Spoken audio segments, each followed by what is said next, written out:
ZORAK Nebulae, Part 2. Episode 7, continued from Part 1. The Veil Beyond. Perhaps it is expedient to snoop into the origins of the Oblivior.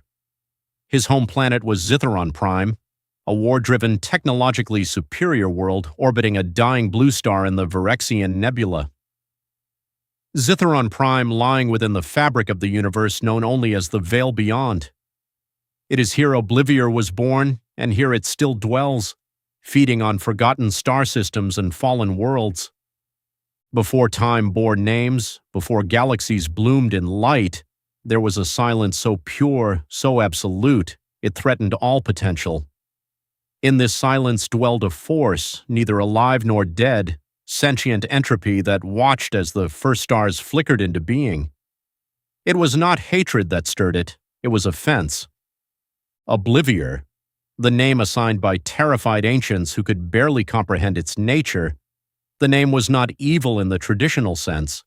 It was balance inverted, a rejection of order. It was a consciousness of unmaking.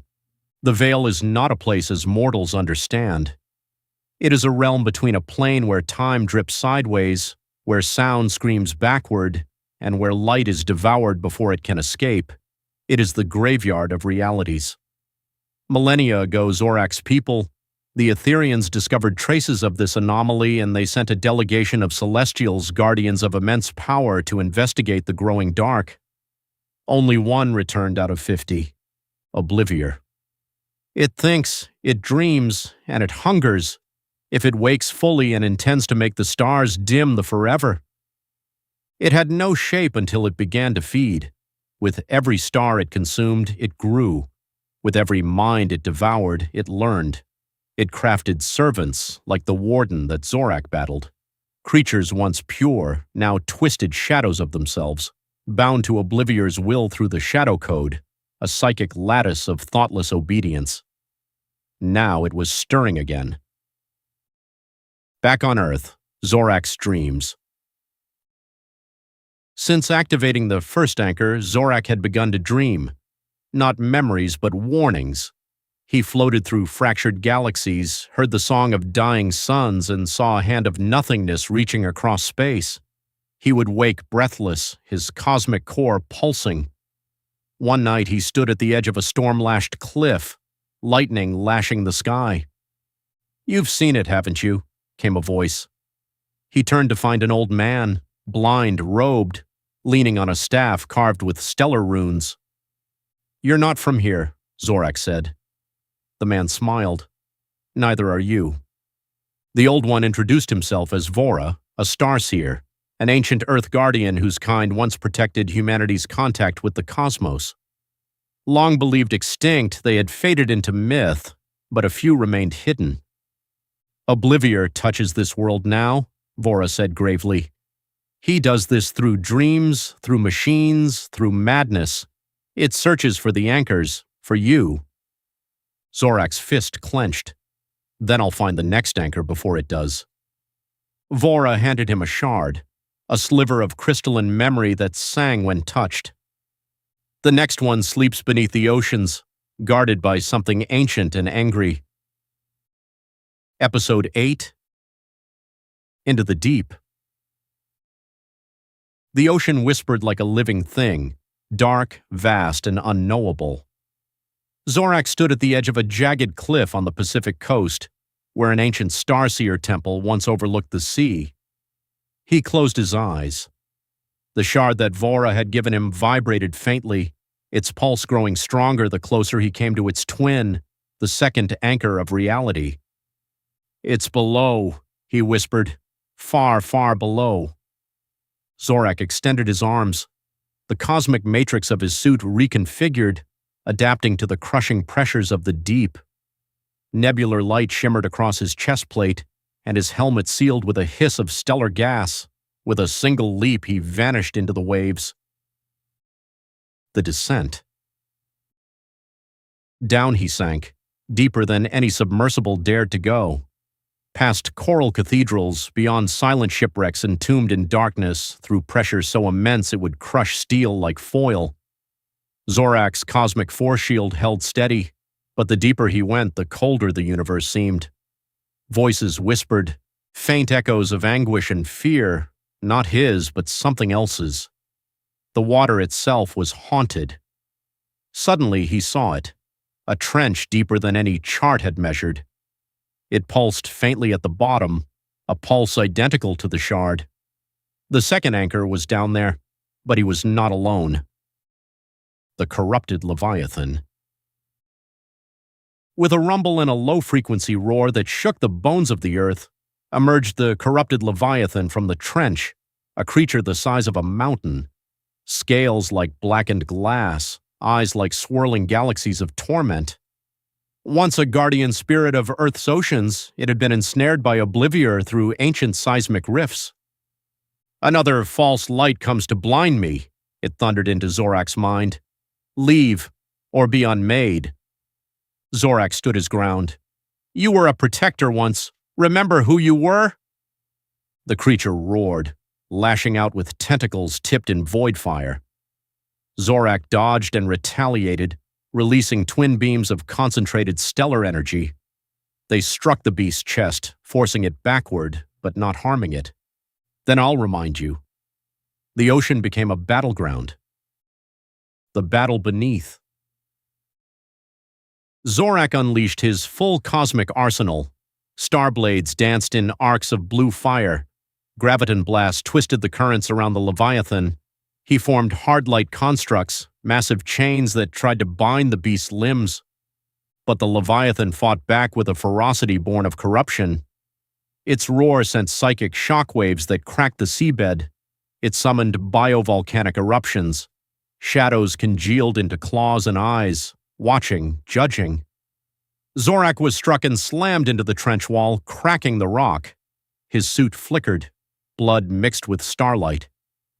He rose, saying, You are not my enemy, Oblivior is. In a desperate final maneuver, he reached into the core of his suit for the sun heart and overclocked it. His entire body blazed like a star beneath the sea. The trench lit up as if the sun itself had risen below the waves. He flew directly into the Leviathan's chest, unleashing a surge of pure remembrance. Not a weapon, but a memory of Aetheron's light, of the songs of the sea before corruption and of the peace that once was. The Leviathan stopped, shook, then roared, not in anger, but grief. I remember. It collapsed. The anchor awakened. Zorak floated gently toward the glowing relic embedded deep within the seabed. As he touched it, the second anchor of reality activated. Energy surged into him, a new layer of power, one tied to intuition, empathy, and the ocean's ancient will. Above, the Leviathan rose, restored, eyes clear. I serve again, it rumbled. The Guardian walks among us. Surface and aftermath. Zorak returned to the surface where Vora waited beside a bonfire. You carry more than power now, the old Starseer said. You carry hope. The world knows. It remembers the Guardians. Zorak looked skyward. The stars twinkled, but he could feel them dimming. Oblivior was closer. The next anchor called from the fragments orbiting above the hollow moon. The hollow moon. The stars had shifted. Zorak stood at the edge of Earth's mesosphere, gazing into the void. The warning encoded in the Phantom's essence still echoed in his mind. They are searching for you. He knew his time of quiet was over.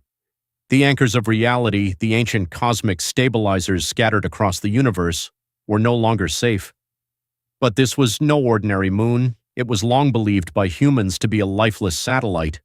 Zorak's suit adjusted to lunar gravity as he descended silently onto the hollow moon's surface, his boots kissing the ground like a ghost. It was somewhat alive, but the silence was absolute. No wind, no sound, just the slow hum of starlight reflecting off the surface. He activated his pulse beacon. The ground vibrated, faint but steady. A hidden entrance opened beneath an ancient crater, revealing a spiraling corridor of obsidian and crystal. descending into the lunar core. ZORAK entered into the crater. The corridor was alive.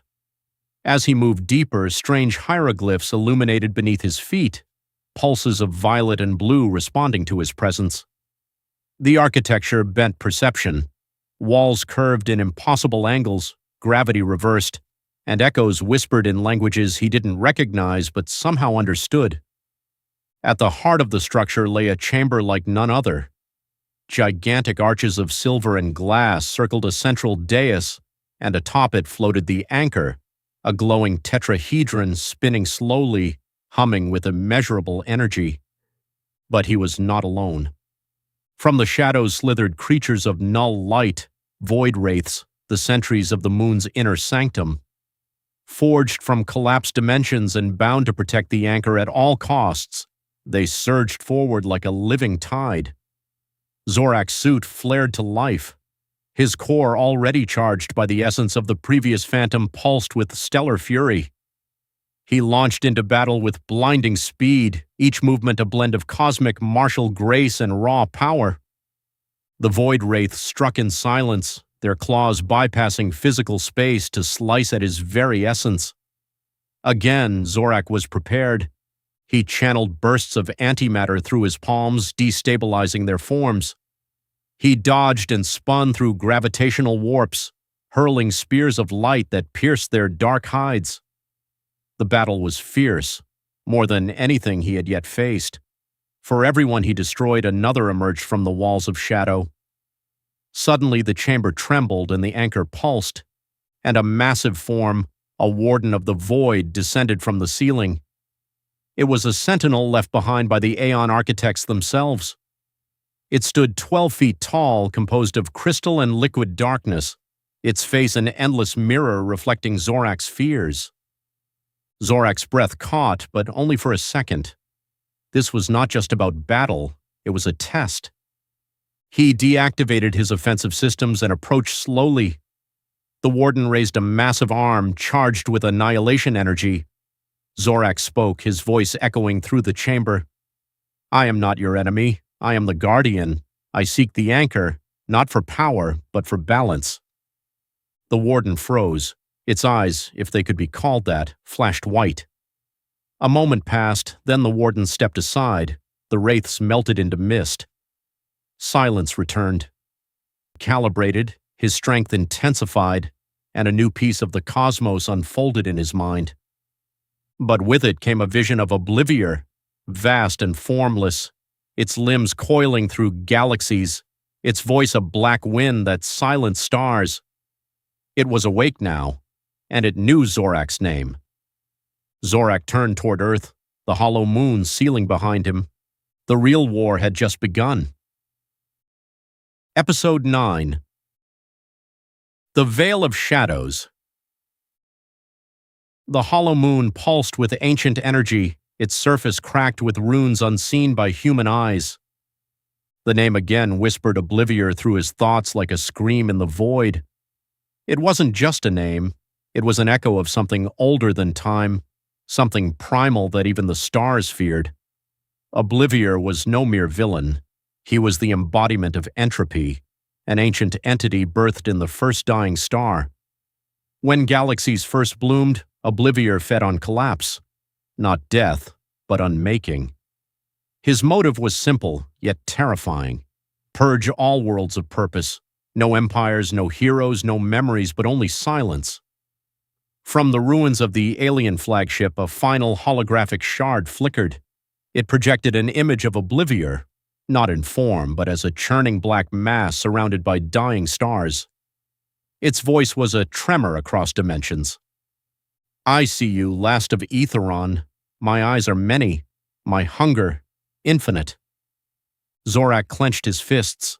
He knew now, each anchor he retrieved would bring him closer to Oblivior's prison and risk tearing it open. But he had no choice. Earth had become his home, its people, his charge, and Oblivior's shadow loomed. The voyage to Valoris. As the skies of Earth began to heal and humanity scrambled to rebuild, ZORAK stood atop the ruins of a forgotten observatory in the Andes, gazing at a new celestial alignment slowly forming. The Arcan Codex, an ancient relic embedded in his suit, vibrated with warnings. The location of the third anchor of reality had revealed itself, the frozen exoplanet Veloris, orbiting a dim pulsar beyond the Helix Rift. He had no time to waste. He had to search and find the third anchor. Zorak summoned the Akron Shell, his starship, and took off. As it pierced the fabric of space-time, he entered hypersleep, reviewing what little was known of Veloris, a world of sentient glaciers, hollow mountains, and silence that could drive even the fiercest mind mad. But he was not alone in his search. Episode 10. The Temple of Silent Frost. Zorak awoke to the soft hum of Veloris's orbit, its surface a vast expanse of ice so pure it refracted starlight into spiraling auroras.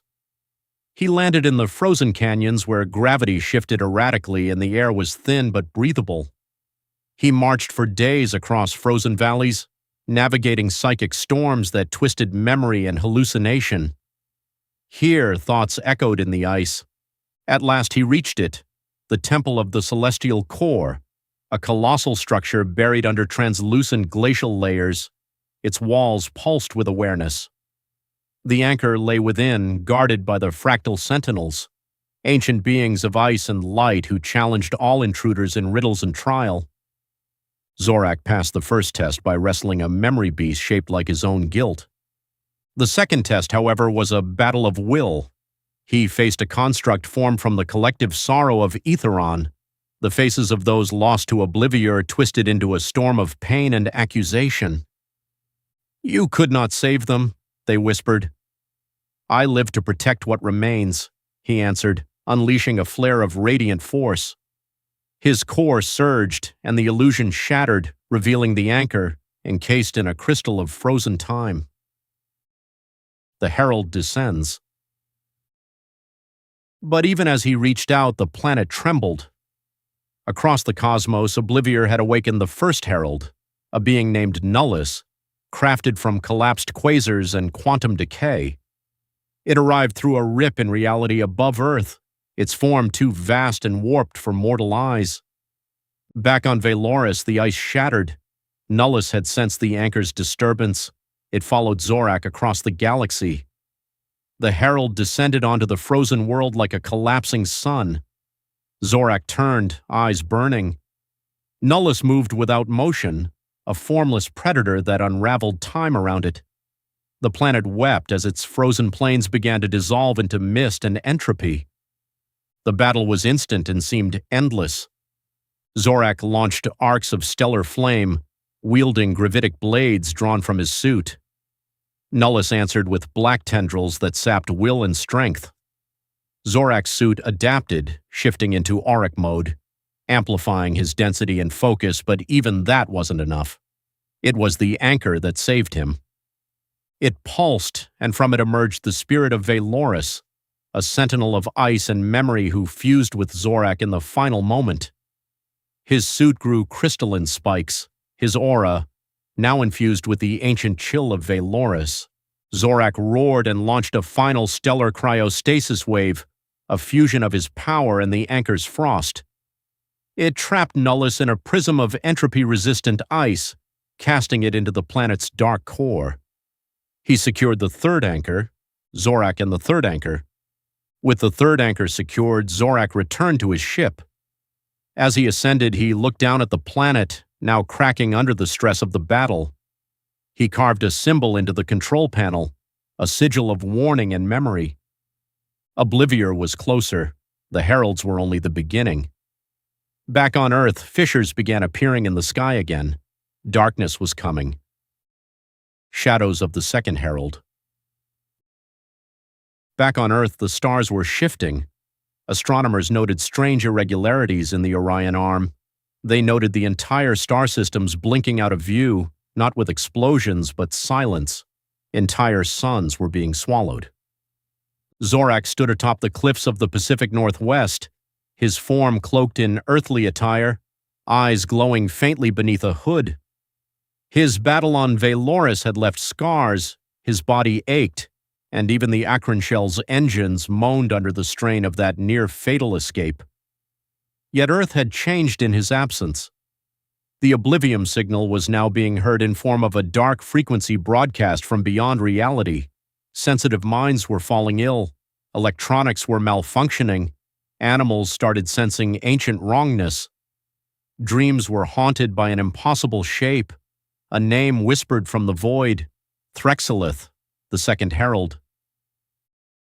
The Descent of Threxelith. Threxelith did not arrive as a beast or warrior, it came as a storm. One night a thundercloud appeared over the Mediterranean, whispering voices in unison. Then it cracked open. From it poured a rain of nocturne shades, biomechanical wraiths that devoured light, memory, and matter. Cities blacked out. Empires panicked. Earth's militaries struck hard, but found their weapons turned against them, machinery corrupted by the alien code embedded in the storm. ZORAK responded by soaring over Rome. His crystalline suit pulsed with newly awakened energy from Valoris. His gauntlet spun vortices of compressed space, hurling nocturnes into collapsing gravity wells. He summoned twin luminous blades, slicing through shadows, liberating people consumed in fear. But Threxelith was cunning. It spoke saying, "You are alone, Guardian. One by one, your lights will dim." ZORAK roared back, unleashing the Aurora Pulse, a technique he had forged during stasis, a massive dome of protective energy that pushed the entire army of Nocturnes back into the sky. The battle lit up southern Europe like a second sun. Revelation in the Hollow Moon. After Threxelith's retreat, ZORAK knew there was no time to rest. Clues embedded in the Nocturne signal revealed the next step, the Hollow Moon, a secret Earth satellite cloaked for eons. ZORAK and Threxelith in battle, only visible under very specific cosmic alignments. Guided by the Arkan Codex, ZORAK found the entrance hidden in a lunar crater. The interior was a living archive, older than Earth itself. Inside, massive vaults of forgotten knowledge and a race of Lunari archivists, sentient energy beings, awaited him. There he learned the truth of Oblivior. Truth was that Oblivior was some cosmic anomaly that had once been order itself. When the multiverse was young, Oblivior was the core that balanced creation and destruction, but it fractured, gaining sentience and hunger. Now it seeks to reclaim all matter and energy by unmaking it. The heralds are pieces of it. They are echoes cast into time and space, searching for the anchors of reality to tear them from the universal lattice. The Hollow Moon contained one such anchor, hidden for millennia under Lunari protection but far away. In the deepest fold of a dying galaxy, Oblivior stirred. Episode 11. The Light Beyond Oblivion. Oblivior took shape again and the stars dimmed. In the depths of the cosmos, far beyond any charted system, it emerged, no longer just an anomaly, but a colossal entity, swirling with the devoured remains of entire civilizations. Galaxies wept in silence as it approached. Aetheron's energy, but with the unified power of the three anchors of reality, each recovered in battles that pushed him to the edge of existence. Around him, the Lunari chanted in harmonic resonance, empowering him with their last reserve of light. Earth had mere days. ZORAK stood atop the Hollow Moon's inner sanctum, his suit glowing not just with ZORAK in the Hollow Moon's inner sanctum, watching Oblivior take shape again. The Arkan shell, long hidden beneath the moon's core, rose anew and rebuilt into a celestial weapon. The Starpiercer, a spear forged from black matter and infused with stellar flame. "Your flame is small," the voice of Oblivior boomed across space, echoed through the minds of all who lived. "Your fate was decided at birth. Light always dies." ZORAK launched from the moon, trailing cosmic fire, every atom of his being singing with power and purpose. "No," he answered, voice like thunder. "Light always fights." The final blow. The clash shattered stars. Oblivior, ancient devourer of dimensions, shrieked a scream of entropy so loud it ripped through nebulae, dissolving the colorful clouds into hungry darkness. Its tendrils of chaos lashed out like dying comets, unraveling planets, drinking suns dry. ZORAK stood in its path, undaunted, unwavering, his form radiant with the pulse of Aetheron, a shield not made of metal but of hope, of will, and the undying dreams of every soul Oblivior had tried to erase from time itself. The battlefield was a dead star system riddled with ancient black holes and collapsed remnants of forgotten galaxies. As they collided, gravity trembled and space-time split open in seams of screaming color. The impact between Oblivior's entropy and ZORAK's luminous shield sent out shockwaves that made black holes ripple like disturbed water. Energy storms surged and dimensions buckled. ZORAK was flung through a gash in space-time, his body spinning through endless fractures of existence. Each fragment showed him a failure, a sorrow. He saw his parents, Orana and Kael'Zur, die again, sacrificing themselves in the last stand on Aetheron Prime. He saw children screaming in silent voids where worlds once were. He saw versions of himself who failed, who broke, who turned away. Oblivior was not just attacking his body, it was attacking his soul. "You are the last," the entity whispered from within his mind. "You will break, as all lights must." But in the center of that darkness, ZORAK's heart pulsed with steadiness and brilliance. It echoed with the strength of Aetheron, with the voices of his people, the memory of his mother's embrace, his father's final command, "Live and fight." The star piercer, his living blade infused with stardust and soul fire, pulsed in his grasp, channeling his grief into power, his pain into purpose. The blade shimmered, reacting not to anger but to clarity. He burst back through the void, trailing comet light, and met Oblivior mid-roar. They collided again, this time across a collapsing reality reef where forgotten timelines crashed into one another. ZORAK parried a sweep of antimatter claws, countered with a spin of his blade, and sliced open a wormhole that he used to dodge and strike from behind. Oblivior howled, and the void turned inside out. "You are dust, child," it thundered. "You are the spark that dies when breath fades." "No," ZORAK answered, voice like thunder wrapped in clarity. "I am the flame that rises when stars fall." He launched himself forward, the star piercer ablaze, slashing through illusions, through fear, through time loops and screams and false histories. Oblivior tried to overwhelm him with visions of endless defeat, but ZORAK was done reliving the past. He seized the present. Oblivior expanded, becoming monstrous and infinite. Tentacles of absence coiled around collapsing galaxies, pulling in the very essence of reality. It formed a final weapon, a spear of oblivion, aimed straight at ZORAK's heart. ZORAK closed his eyes. The HUD in his helm flared, then faded. His suit, the Aeon Forge had reconfigured, shedding its armor until only a shimmering energy cocoon remained around him. He let go of fear, and then he struck back. The Starpiercer drove forward, its blade breaking through the shield of dread that coiled around Oblivior like skin. It dug deeper, past its lies, past its shape-shifting horrors, through the core of its emptiness.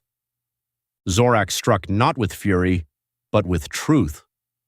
Oblivior screamed, a sound that wasn't rage but revelation. For the first time since it emerged from the void between creation's first breath and its last silence, it felt something foreign. Light. Cracks spider webbed through its form, each one glowing with ancient starlight. It tried to escape, to twist into another plane, but the blade was lodged too deep, anchored not in flesh but in meaning, and ZORAK roared, "You are not the end." The Starpiercer detonated, unleashing the collective memories of every life ever lived, a cascade of raw existence, of laughter, struggle, sacrifice, and hope. It filled the void with the song of being, And Oblivior, his vast, monstrous hunger was consumed not by destruction but by memory. It fractured and screamed again. Then, silence. ZORAK defeats Oblivior. The stars blinked back to life. Dimensions restitched themselves. The black holes that had trembled calmed, and time resumed its steady heartbeat. Where Oblivior once loomed, there was only a fading silhouette, then a whisper, then nothing. But in that final instant, as it faded from reality, Oblivior understood what it had never been able to consume. Light cannot be devoured, only forgotten. The Great Four, the G4, in their suits. The G4, battle-ready, left to right. Mira Hills, MH, energy signatures. A scientist, Dr. Elwyn Ray the scientist, and Lumo the mute telepathic boy. Their powers, in short. Mira Hills can trace whatever energy frequency anything emits and manipulate it. She pinpoint locations, follow movement across space, detects interdimensional travel, reveals cloaked or hidden entities. She's simply the radar for supernatural forces in the League. Dr. Elwyn Ray is the entropy stabilizer. He helped counter Oblivior. Knowing Oblivior embodies chaos or entropy, he's the only human who could weaken Oblivior without brute force, and he did, helping ZORAK defeat Oblivior after taking shape again during their final battle. Lumo can enter, sense, and subtly influence minds across distances, especially when emotions are strong. He protects the team from mind control, blocks psychic corruption, and shields ZORAK and others when facing mental manipulation top of form bottom of form. And ZORAK made the universe remember. As he floated in the void, the Starpiercer now silent at his side, ZORAK turned his gaze to the stars. Some still flickered, some needed healing, but they shone. He opened a channel on his HUD, his voice crackling through every surviving frequency of the galaxy. This is ZORAK of Aetheron. Oblivior is gone. The darkness will come again, but so will we. He turned toward Earth, a blue dot in the distance, fragile, vibrant, alive. ZORAK smiled. The light endured. He must be ready for more alien attacks. He has his friends together. They are the Great Four. ZORAK finally summoned courage and trust to reveal himself to his three fantastic friends, Mira, Elwyn, and Lumo. He explained the dangers that threatened Earth's existence and his primary mission to protect it from doom. They were pleased to finally get answers to their mysteries about ZORAK and dedicated themselves to working with him to defend Mother Earth. So, the Great Four was born. Episode 11. Earth was now known for potential invasion, and it has been confirmed that ZORAK Taja's refuge there as his new home. ZORAK, the Rise of the Remembered. The void was still but not silent. Across the galaxy, rifts sealed, stars flickered back into song, and civilizations that had hidden in fear began to stir. The memory of Oblivior's defeat pulsed across reality like a beacon, a myth becoming fact, a story becoming strength. And at the heart of it, ZORAK drifted, not unconscious but in communion. Within the silence, his HUD flickered with new signals, not from Earth, not from the known systems.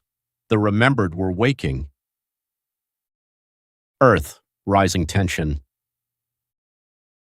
As Earth celebrated ZORAK Nebulae, its visitor from the stars, strange phenomena began to erupt. Temporal storms in the Pacific, gravitational anomalies near old temples, children dreaming of stars speaking in code. ZORAK knew the signs. The anchors of reality had shifted, and something or someone was attempting to rewrite them. In anticipation, ZORAK's armor now re-evolved. The Aeon Forge had become a memory-bonded suit, shifting with thought, echoing past lives, scanning timelines. The Starpiercer hummed with new clarity. It no longer just cut matter. It severed false realities, pruning illusion from truth. In the skies above Earth, a portal opened, not to another dimension, but to a tomb forgotten by both stars and time, the vault of the Forsworn, where defeated Guardians had been sealed. But the Obsidian Synod from Zithron Prime, the origin of the Oblivior, were watching, awaiting opportunities to strike, and Zora, now a symbol of ultimate power, was marked. Zorak knew this. He knew he would not face what's coming alone. He now has his league, the Great Four. The coming storm. On the moon's far side, deep within an impact crater older than recorded time, something pulsed. It wasn't energy, it was will. Back on Earth, Zorak stood atop a mountain, the wind dancing around his armor, his gaze fixed on the sky. The battle was won. But peace was short without the threat of Oblivior. Other powers stirred. Warlords, empires, and ancient parasites that had hidden during Oblivior's reign now emerged to conquer. So the war was just beginning. The Obsidian Synod are coming, but let them come, Zorak said quietly. We are ready. Please, if you haven't done so, remember to click the like and subscribe button to help us serve you better. And watch out for Zorak, the Ultimate Guardian Part 3, The Coming Storm in episodes 12 to 20, featuring Zorak and friends in combats with his adversaries and Earth's enemies, out in 3 weeks.